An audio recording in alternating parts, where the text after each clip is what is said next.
الحمد لله الذي لم يتخذ ولدا ولم يكن له شريك في الملك ولم يكن له ولي من الذل وكبره تكبيرا وأشهد أن لا إله إلا الله وحده لا شريك له وأشهد أن سيدنا وسندنا ومولانا نبينا محمدا عبده ورسوله أرسله الله بالحق بشيرا ونذيرا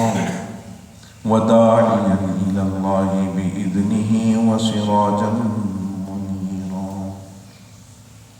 صلى الله تعالى عليه وعلى آله وصحبه وبارك وسلم وعلى آله وصحبه وبارك وسلم تسليما كثيرا كثيرا. أما بعد، قال الله تبارك وتعالى في كلامه المجيد والفرقان الحميد: أعوذ بالله من الشيطان الرجيم، بسم الله الرحمن الرحيم. أولئك الذين يعلم الله ما في قلوبهم فأعرض عنهم وعظهم وقل لهم في أنفسهم قولا بليغا. وما أرسلنا من رسول إلا ليطاع بإذن الله ولو أنهم إذ ظلموا أنفسهم جاءوك فاستغفروا الله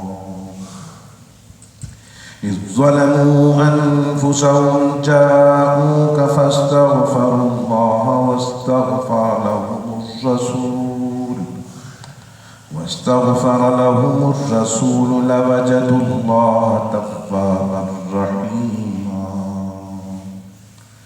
فلا وربك لا يؤمنون حتى يحكموك فيما شجر بينهم ثم لا يجدوا في أنفسهم حرجا مما قضيت ويسلموا تسليما. آمنت بالله صدق الله العظيم وصدق رسوله النبي الكريم ونحن على ذلك لمن الشاهدين والشاكرين والحمد لله رب العالمين. بزرگان گرامی، معززان محترم، اللہ رب العزت کی توفیق سے میری اور آپ کی حاضری یہ بہت بڑی سعادت ہے کہ رب کائنات نے اس بھٹکتی ہوئی دنیا میں اور انسانیت کی بے جا خواہشات میں ڈوبی ہوئی اور فتنوں سے بھری ہوئی اس لاچار دنیا میں اللہ تعالیٰ نے میرا اور آپ کا انتخاب کر کے مجھے اور آپ کو اپنے گھر میں حاضری کی سعادت سے نوازا، مجھے اور آپ کو اپنے آگے جھکنے کی توفیق عطا فرمائی اور ساتھ میں اپنے دین کی فکرات کو لے کر چلنے کے لیے ایک دوسرے کے ساتھ اپنے آپ کو ہدایت کی دعوت کے ساتھ جڑے رہنے کے لیے، آگاہی دلانے کے لیے، کچھ دین کی بات کرنے کی توفیق عطا فرمائے اور ساتھ میں مجھے اور آپ کو ان دینی معاملات کو سننے کی توفیق عطا فرمائے. یاد رکھیے گا کہ یہ سارا کا سارا انتخاب اللہ کا ہے. اللہ سے دعا کریں کہ اللہ نے تو ہمارے لیے دین کا راستہ، فطرت کا راستہ وہ منتخب کر لیا ہے. اب اللہ مجھے اور آپ کو استقامت کے ساتھ اس دین فطرت پر قائم و دائم رہنے کی توفیق عطا فرمائیں اور ہم سب کو اللہ تعالیٰ احکامات قرآن کا پابند بنا دیں، نواہی قرآن سے بچنے کی توفیق عطا فرما دیں. میرے پیارے دوستو، اس وقت فتنے منہ کھول کر کھڑے ہیں اور ایسے ایسے فتنے کہ جن کا ڈائریکٹ اٹیک اللہ کے دین پر ہے. یاد رکھیے گا یہ دین اللہ کا ہے، ان الدین عند اللہ الاسلام۔ اس دین کو میں اور آپ جس اطاعت گزاری کے ساتھ اپناتے ہیں تو یاد رکھیے گا کہ جب دین اللہ کا ہے تو دین کے اپنانے والے بھی اللہ کے ہیں۔ من کان للہ کان اللہ لہ، او کما قال علیہ الصلاۃ والسلام۔ محبوب کائنات سرور عالم صلی اللہ علیہ وسلم کی ارشاد گرامی ہے، جو اللہ کا ہو جاتا ہے اللہ اس کا ہو جاتا ہے۔ تو یاد رکھیے گا کہ یہ دین اللہ کا ہے، اور اس دین کی اطاعت، اس دین کی فرما برداری اور اس دین کے مطابق میں اور آپ جو اتباع میں اپنی زندگی بسر کرتے ہیں، تو یہ ذہن میں رکھ لیجئے بات کہ جو اللہ کا ہو گیا وہ اللہ کے دین کا ہو گیا، اور جو اللہ کے دین کا ہو گیا اللہ رب العزت اس کا سب کچھ اپنے ذمے لے لیتے ہیں۔ آج میرے اور آپ کے لیے، میں اور آپ یہ سمجھیں کہ کفریہ طاقتیں ہم مسلمانوں کے خلاف چل رہی ہیں، کفریہ طاقتوں کا دشمنوں والا معاملہ مسلمانوں کے ساتھ ہے، یا کفریہ طاقت مسلمانوں کو مٹا دینا چاہتی ہے، ایسا نہیں ہے۔ کفریہ طاقت مجھے اور آپ کو، میرے اور آپ کے دین سے بھٹکانا چاہتی ہے۔ وہ کہتی ہے دنیا میں رہو تو، دنیا میں چلو تو، لیکن بجائے اس کے کہ تم دین کی اتباع میں چلو، بجائے اس کے کہ تم دین کی اطاعت کرو، وہ چاہتی ہیں کہ تم ہماری اتباع میں اپنی زندگیاں گزارو۔ اور یہ کفریہ طاقتیں جتنی بھی ہیں، ان سب کی دشمنی مجھ سے اور آپ سے نہیں ہے، ان سب کی دشمنی اللہ اور اس کے رسول سے۔ اور یاد رکھیے گا جو اللہ اور اس کے رسول کے ساتھ دشمنی کرے گا تو مسلمان کو حکم ہے کہ تو اس کا دشمن بن جا، تو اس کے ساتھ دشمنی کرے گا۔ جو اللہ اور اس کے رسول کی اطاعت میں اپنی زندگی کو خیرخواہی کی طرف نہیں لے کے جائیں گے، یاد رکھنا وہ قیامت تک تمہارے خیرخواہ ہو ہی نہیں سکتے۔ آج میرے اور آپ کے لیے وہ فتنوں کا دور ہے کہ جن فتنوں کی پیشین گوئی محبوب کائنات سرور دو عالم صلی اللہ علیہ وسلم نے فرمائی، اور ان فتنوں کے حوالے سے فرمائے جو لوگ ان فتنوں میں ہوں گے ان لوگوں کو اللہ رب العزت کے اس دین کی کسی ایک چیز کو زندہ کرنا، محبوب کائنات کسی ایک سنت کو زندہ کرنا، سچائی کے ساتھ، صدق اور امانت کے ساتھ، دیانت داری کے ساتھ اپنے دین کے لیے فکر مند رہنا، فرمایا یہ ایسا ہے کہ ان فتنوں کے دور میں جو ایک اللہ کے نبی کے سنت کو زندہ کرے گا 100 شہیدوں کے برابر اجر پائے، 100 شہیدوں کے برابر۔ اور وہ 100 شہید آج کے نہیں، وہ 100 شہید وہ جنہوں نے حضور صلی اللہ علیہ وسلم کے دور میں جہاد کیا۔ من تمسک بسنتی عند فساد امتی فلہ اجر 100 شہید۔ یہ کسی مولوی کا قول نہیں ہے، کسی مفتی کا فتویٰ نہیں ہے، یہ محبوب کائنات سرور دو عالم صلی اللہ علیہ وسلم کی ذات مبارکہ کی زبان سے نکلی ہوئی بات ہے۔ وہ بات کہ جس کے بارے میں اللہ نے اتھینٹک طور کے ساتھ یہ بات واضح طور پر فرما دی کہ وہ ما ینطق عن الہویٰ، کہ میرے محبوب آپ صلی اللہ علیہ وسلم کے متعلق قیامت تک آنے والی انسانیت کو ہم باخبر کر دیتے ہیں کہ محبوب کائنات کی زبان سے نکلی ہوئی بات وہ محبوب کائنات کی خواہش نہیں ہوتی، بلکہ ان ہوا الا وحی یوحیٰ، محبوب کائنات کی زبان سے وہی بات نکلتی ہے جس کو اللہ پسند کر کے وہی بنا دیتے۔ تو میرے دوستو یہ میرے اور آپ کے لیے ہے، یہ مجھے اور آپ کو حکم ہے، یہ میرے اور آپ کے لیے دروازے کھولے گئے ہیں کہ میں اور آپ اللہ کے دین کے ساتھ اپنے آپ کو جوڑ لیں اور اللہ کے دین کے ساتھ زندگی بسر کرتے ہوئے محبوب کائنات سرور دو عالم صلی اللہ علیہ وسلم کے ختم نبوت کے پہرے دار بن جائیں۔ میرے دوستو جب میں اور آپ پہرے دار بن کر ختم نبوت کے تحفظ کے لیے کام کرتے ہیں نا تو باطل قوتیں میرے اور آپ کے اتحاد کو توڑنے پہ تل جاتی ہیں۔ مسلمانوں میں کیا ہے، سارے مسلمان کلمہ گوئے لیکن بیچارے بٹے ہوئے، کوئی عشق رسول کا دعوے دار بنا ہوا ہے، کوئی عشق آل رسول کا دعوے دار بنا ہوا ہے، کوئی کسی کو مشرک کہنے پر لگا ہوا ہے، کوئی کسی کو کافر کہنے پر لگا ہوا ہے، لیکن یہ نہیں دیکھ رہے کہ سب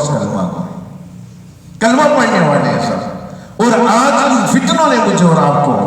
اتنا بے حس بنا دیا، اور بے حس بنانے کے ساتھ ایک دوسرے سے اتنا متنفر کر دیا کہ محبوب کائنات نے فرمایا کہ تحبو، محبتیں بانٹنے والے بن جاؤ، ولا تنفروا، نفرتوں کو ختم کرنے والے بن جاؤ۔ اللہ نے حکم دیا تھا وَاعْتَصِمُوا بِحَبْلِ اللَّهِ،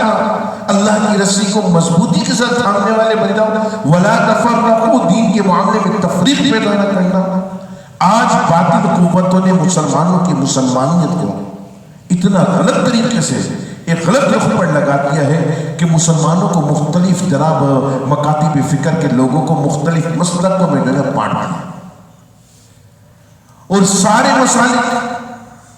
سب کا تعلق کلمہ لا الہ الا اللہ محمد الرسول اللہ، سب کا قرآن اللہ رب العزت کی طرف سے نازل کرتا ہے، جس کتاب کو میں اور آپ منزل من اللہ کہتے ہیں، اس کتاب سے جڑے ہوئے، اور اللہ رب العزت کے محبوب نبی صلی اللہ علیہ وسلم کی ختم نبوت کے لیے سب اپنا جان و مال سب کچھ نچھاور کرنے پر تلے ہوئے، لیکن اس کے باوجود مسلمانوں کے اندر یہ تفریق کیوں؟ مسلمانوں کے اندر یہ تفریق اس لیے کہ مسلمانوں نے اپنے آپ کو علم قرآن سے دور کر دیا ہے، علم قرآن کے معاملات سے دور کر دیا ہے، مسلمانوں نے اپنے آپ کو نیک اعمال سے دور کر دیا ہے۔ کہتے ہیں جب نیک اعمال کرنے والے تم بن جاؤ گے اور نیکی کی عادت اپنے اندر ڈالو گے تو یاد رکھنا مسلمان کی جو نیکی کی عادت ہے وہ عبادت بن جاتی ہے۔ آج میں سمجھتا ہوں صرف نماز پڑھنے میں عبادت ہے، میں نماز کو عبادت کہہ رہا ہوں، لیکن اللہ رب العزت کے محبوب نبی نے فرمایا ایک تاجر جب دیانت داری کے ساتھ تجارت کرتا ہے، ایک تاجر جب امانت داری کے ساتھ اپنی تجارت کو لے کر چلتا ہے، ایک تاجر جب اپنی دیانت داری اور امانت داری کا ثبوت دے کر اپنی تجارت کے لیے مخلص بن کر اپنی دکان پر بیٹھ کر جب وہ تجارت کا سوچ رہا ہے تو وہ سوچ رہا ہے کہ اللہ کی رضا مجھے کس طرح حاصل ہوگی۔ فرمایا اس کی وہ تجارت اللہ کی طرف سے عبادت بن جاتی ہے، اس کی وہ دکانداری اللہ کی طرف سے عبادت بن جاتی ہے۔ ایک ملازمت پیشہ شخص ملازمت کر رہا ہے اور اپنی ملازمت کا حق ادا کر کے دین کو مد نظر رکھ کر اپنا پورا وقت اپنے مالک کو دے کر سچائی کے ساتھ اپنے لیے رزق کو حلال بنا کر چل رہا ہے، خدا کی قسم ملازمت اس کے لیے عبادت بن جاتی ہے۔ ایک آدمی دین کے لیے اپنی فکرات کو پیدا کر کے قدم اٹھا کر امت مسلمہ کو جوڑنے کی فکر کرتا ہے، امت مسلمہ کے جوڑ کے لیے جدوجہد کرنے کی کوشش کرتا ہے، وہ جدوجہد وہ اٹھتے ہوئے قدم اس کے لیے عبادت بن جاتے ہیں۔ اور فرمایا جب تم ان چیزوں کی عادت ڈالو گے تو مسلمان کی عادت خود بخود عبادت بن جاتی ہے۔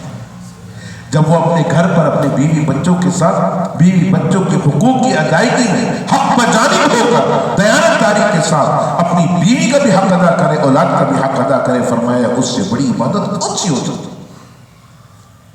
تمہارے کو بڑے بڑے صدقات کرنے کی ضرورت نہیں ہے، تم اپنی بیوی کو اپنے ہاتھوں سے لقمہ بھی کھلاؤ گے وہ بھی صدقہ بن جائے گا، اپنی اولاد کو رزق حلال کھلاؤ گے وہ بھی صدقہ بن جائے گا۔ تم کر کے تو دیکھو، تم اپنا کر دیکھو دین کو۔ اللہ رب العزت کی طرف سے نہ جانے کیسے کیسے معاملات اور کیسے کیسے حالات میں کون سا وقت قبولیت کا آتا ہے، یاد رکھیے اللہ رب العزت کی رضا، اللہ رب العزت کی پسندیدگی، فرمایا کوئی چھوٹی سے چھوٹی نیکی بھی ہے اور تمہیں پتہ چل جائے کہ وہ نیکی ہے اور اس کے لیے اللہ نے اجر لکھا ہوا ہے تو اس نیکی کو کبھی چھوڑنا نہیں، چھوٹا سمجھ کے پتہ نہیں کہ تم چھوٹی سی نیکی کر رہے ہو اور اس وقت اللہ رب العزت کی طرف سے قبولیت کی گھڑی ہو اور وہ چھوٹی سی نیکی اللہ کی بارگاہ میں تمہارے لیے ایسی مقبول ہو کہ اللہ رب العزت کی پسندیدگی کے ساتھ اس کی رضا کا سبب بن جائے۔ اور فرمایا اسی طرح چھوٹے سے چھوٹا گناہ تمہارے معاملات میں تم جس گناہ کو انتہائی چھوٹا سمجھتے ہو کہ کر لیا تو یار کوئی مسئلہ نہیں ہے، فرمایا مت کرنا ایسا، گناہ کو چھوٹا سمجھ کے نہ کر لینا کہیں، کہیں ایسا نہ ہو کہ اللہ کی بارگاہ میں وہی چھوٹا سا اور معمولی سا گناہ اس کی ناراضگی کا سبب بن جائے۔ اس لیے کسی نیکی کو چھوٹا سمجھ کے چھوڑ نہ دینا اور کسی گناہ کو چھوٹا سمجھ کے کر نہ لینا۔ اللہ نے اپنی رضامندی اور اپنی پسندیدگی کو پوشیدہ رکھا ہوا ہے۔ دیکھیے باتوں سے باتیں نکلتی ہیں، کیا بات یاد آ رہی ہے؟ جمعے کا مبارک دن ہے۔ جمعہ کے مبارک دن کے لیے حضور رسالت مآب صلی اللہ علیہ وسلم نے ایک حدیث ذکر فرمائی۔ وہ فرمایا اللہ نے جبریل علیہ السلام آئے اور مجھے پیغام سنایا اللہ کا کہ اللہ نے اس جمعہ کے مبارک دن میں ایک گھڑی ایسی رکھی ہے کہ جس میں بندہ مومن کے لیے ہر حال میں دعا قبول ہوگی۔ بندہ مومن کے لیے ہر حال میں دعا قبول ہوگی، وہ قبولیت کی گھڑی ہے۔ صحابہ کرام نے عرض کیا یا رسول اللہ صلی اللہ علیہ وسلم ہم کو بتائیے وہ گھڑی کون سی ہے؟ آپ صلی اللہ علیہ وسلم نے فرمایا میرے پیارو اللہ نے اس گھڑی کو پوشیدہ رکھا ہے۔ صحابہ کرام نے فرمایا حضور کیوں؟ فرمایا اس لیے کہ اللہ تعالیٰ چاہتا ہے بندہ مومن صبح سورج نکلتے سے لے کر غروب آفتاب تک جمعہ کے مبارک دن کی فضیلت کو حاصل کرنے کے لیے مجھ سے جڑا رہے، میری طرف متوجہ رہے۔ اب میری مرضی میں کس وقت اس گھڑی کو لے آؤں اور وہ گھڑی پوشیدہ ہو اور بندہ مومن سے میں راضی ہو جاؤں۔ تو میرے دوستوں پھر اسی طرح ماشاءاللہ رمضان کا مہینہ بھی آ رہا ہے نا، رمضان کا بابرکت مہینہ آ رہا ہے، باتوں سے باتیں نکلتی ہیں، ذہن میں بار بار ہر چیز آتی جا رہی ہے کہ یہ بھی سناؤ یہ بھی سناؤ۔ لیلۃ القدر، رمضان میں لیلۃ القدر آتی ہے۔ لیلۃ القدر کی کوئی ایک رات متعین نہیں، حضور صلی اللہ علیہ وسلم کو ملی، اعتکاف میں ملی اور بھلا دیا۔ کیا ایسا ممکن ہے کہ محبوب کائنات کوئی چیز بھول جائے؟ لیکن اللہ رب العزت نے ان سے بھلا دیا۔ کیوں بھلوا دیا؟ کہ کہیں ایسا نہ ہو بندہ مومن عید کی تیاریوں میں پہلا عشرہ تو بڑے جوش کے ساتھ گزارا، دوسرے عشرے میں کمزور ہوا، تیسرے عشرے میں مسجدوں میں جانا چھوڑ دے۔ فرمایا اللہ نے حکم دیا ہے پوری 10 راتیں اور 10 راتوں میں تاک راتوں میں لیلۃ القدر کو تلاش کرو، اللہ پاک کا جب ارادہ ہوگا لیلۃ القدر تاک رات میں تم کو عطا کر دے گا۔ اور 10 راتوں کا کیوں حکم دیا؟ کہ دنیا کے مطلع جدا جدا ہیں۔ سعودیہ میں جب تاک رات ہوگی میری اور آپ کی یہاں پر جفت ہوگا۔ سعودیہ میں 21ویں رات ہوگی، 23ویں رات ہوگی، ہمارے یہاں 22ویں رات ہوگی۔ اسی طرح ادھر 25ویں رات ہوگی، ہمارے 24ویں رات ہوگی۔ تو فرمایا پورے عشرے میں تلاش کرو، پورے 10 دن تک تلاش کرو۔ اللہ نے اس رات کو بھی پوشیدہ کر دیا۔ تو میرے دوستو اسی طرح اللہ رب العزت نے میرے اور آپ کے نیک اعمال میں نیکی چھوٹی ہو یا بڑی ہو، اور اللہ کس نیکی سے خوش ہو جائے، کس نیکی سے راضی ہو جائے، اس کو بھی اللہ نے پوشیدہ رکھا۔ اور کون سا گناہ ہے کہ جس کو کرنے سے اللہ ناراض ہو جائے، جو گناہ اللہ رب العزت کی ناراضگی کا سبب بنے؟ فرمایا اللہ تعالیٰ نے اس کو بھی پوشیدہ کر دیا ہے۔ اب میرے دوستو اللہ سے ملنے، اللہ سے ملانے اور اللہ سے ربط و تعلق کو جوڑنے کے لیے جو نیک اعمال مجھے اور آپ کو ملتے ہیں، ان نیک اعمال میں سب سے پہلی چیز بندہ مومن کے لیے اللہ رب العزت نے فرضوں سے ہٹ کر جو چیز رکھی وہ حسن اخلاق۔ کیا ہے وہ حسن اخلاق؟ کیا کوئی بندہ مومن یہ بات گوارا کرے گا کہ اس کا مردہ بھائی اور اس کی میت اس کے سامنے پڑی ہو اور وہ اس کا گوشت نوچ نوچ کے کھائے؟ گوارا کرے گا کوئی بھی؟ جتنا بھوکا ہو، بھوک سے مر رہا ہو، بھائی کی لاش پڑی ہوئی، بھائی کی میت پڑی ہوئی ہے، اور اب اس کا جی چاہ رہا ہے کہ میں دنیا میں کوئی بھی چیز مل جائے مجھے، وہ اس کو نوچ کر کھائے؟ کھا سکتا ہے؟